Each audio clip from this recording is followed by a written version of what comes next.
या काही गोष्टी आहेत, जर तुम्ही मुलांसोबत करत असाल तर ते करणं लगेच थांबवायचं आहे. पहिली गोष्ट म्हणजे त्यांच्या चुका त्यांच्या समोरच इतरांना सांगणं.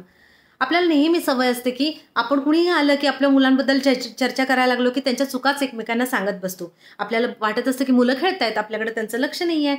पण तसं नसतं. ते सगळं ऐकत असतात आणि जर सतत त्यांच्या कानावरती हे शब्द पडत असतील, तर ते खूप हर्ट होतात, त्यांना वाईट वाटतं आणि त्यांचं सेल्फ इस्टीम डाऊन होतो.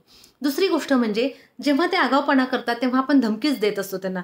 फॉर एक्झाम्पल, की जर तू आगाऊपणा केलास ना, तर मी तुला सोडून जाईन किंवा तुला बाथरूममध्ये कोंडून घालेन, मी तुझ्याशी गट्टी करणार, मी तुझ्याशी बोलणार नाही. हे असं केल्यामुळे मुलांच्या मनामध्ये भीती निर्माण होते आणि ते खूप इन्सिक्युअर फील करतात.